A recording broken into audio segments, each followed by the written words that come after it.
Good Friday, this day of darkness.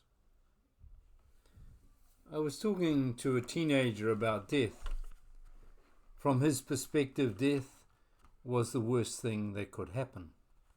It would be the end of everything: dreams, hopes, plan, pleasure, purpose. And I'm glad he thought that way.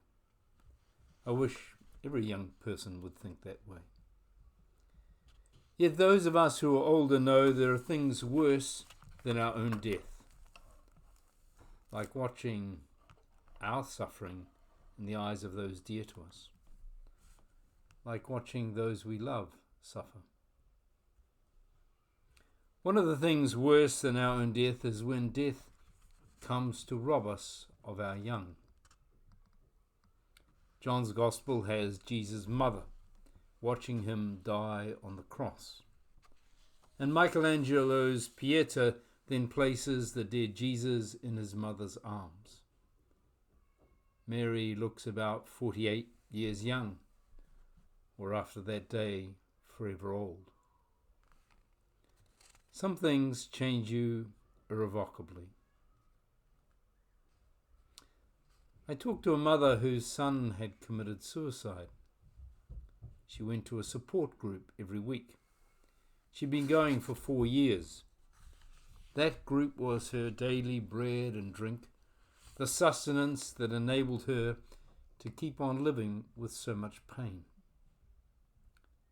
These ordinary people in the support group, whom 4 years ago she had never met, were now extraordinary.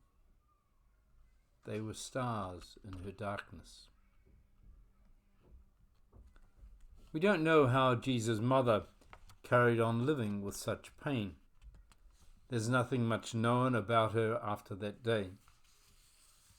Maybe she put on a brave face, behind which she withered, dying from the inside out. Maybe she poured herself into the movement that resurrected her son, driving out her personal pain with new purpose in his name, in his memory. Some parents today do that. Maybe she looked at the specks of light, stars for her, and survived with the hope they gave. Maybe she found friends that helped. There are a lot of quotes about suffering, often trying to alleviate pain with pithy words, trying to make something noble of it all. Maybe such talk is better than silence, but I'd prefer instead a loaf of gingerbread. Gingerbread is divine comfort food. A lot of Christian theology about the cross is trying to find words and meanings to make sense of it all. But as Kate Jacobs says, sometimes suffering is just suffering. It doesn't make you stronger. It doesn't build character. It just hurts. Pain comes in various forms. Sometimes it comes as sickness, sometimes death, sometimes uncertainty, sometimes loneliness, sometimes abandonment, sometimes a loss of meaning, sometimes in seeing the suffering of others. Pain is like the Auckland weather. You never know quite what the day will bring. For most of history, sickness has been a precursor to death. We feared the common cold. We feared the neighbour with a cold, let alone the stranger to the village. Life was often short. Many children died in infancy and mothers in childbirth. 48 was old. Fear was a constant companion. It still is. Though what we fear has changed a bit. Physical pain for most of us is now better managed. And we can be in communication with family and friends on the other side of the world Distance of not knowing is not what it was. And not many these days worry about the afterlife, despite what fundamentalists might preach. Yet fear is not a rational thing. It visits us at all times of the day and night. It visits us when we're young and when we're old. It visits us when we're happy and when we're sad. It visits us when we're about to set off an adventure, when we're about to see others set off on adventures, and when adventures pass by. It just lurks. Some talk about overcoming fears or facing fears. I suppose those terms can be helpful, especially when fear gets fed and overfed and larger until it blocks out all light. But usually fear, especially in its milder form, is just something we live with. Like that loud creak in the floorboard we inadvertently stand on in the night, or the winter draft that comes in bypassing the shut windows. Yes, we try to fix it, plug it, and get rid of it, but it's persistent, and we have other things needing doing, and so we just live with it. Sometimes some of us, in the wee hours, have a conversation with fear. Times past, fear was personified in religious language as a demon or demons, and their home base was called hell. Hell was where fears reigned unchecked. It was where every action, every thought, every relationship capitulated to fear. This is the context in which to understand the words given to the Orthodox monk St. Silouan, the Athonite.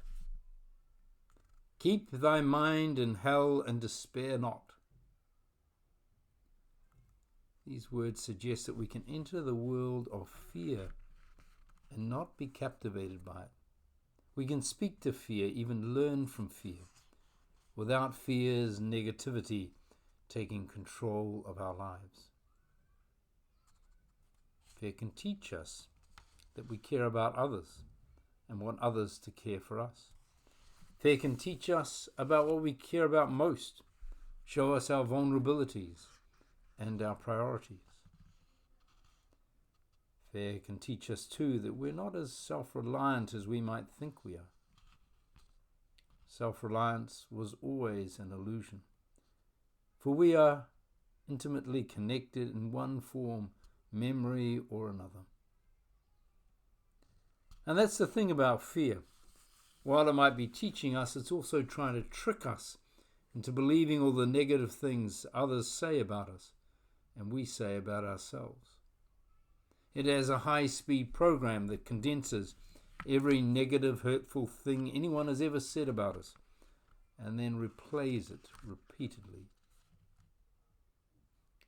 Another of fear's tricks is having us believe that we're running out of time, that relationships aren't quite right won't be fixed in time. The things we want to do and need doing won't be done in time. Fear tells us that we aren't busy enough, as if busyness is the solution. The demons called fear try to consume us. Some nights they succeed. Some nights the darkness of despair is all there is until the dawn. Fear, the creak in the floorboard, the wintry draft, the demon who tries to diminish us with half-truths. The darkness of despair is our companion. It lurks around our living, and those of us who have lived a while or have travelled into the caverns of suffering know it well. But fear doesn't have to define us, and nor should we let it define those close to us or those who need our help. Even with all our flaws, we can be, at least for a little while, another's light.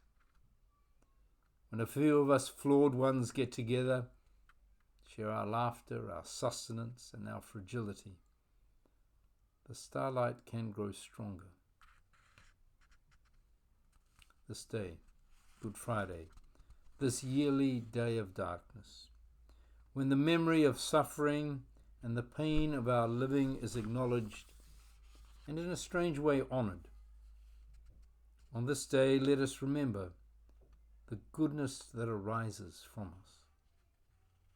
We are the fragile stars that need to shine, both for others and others for us.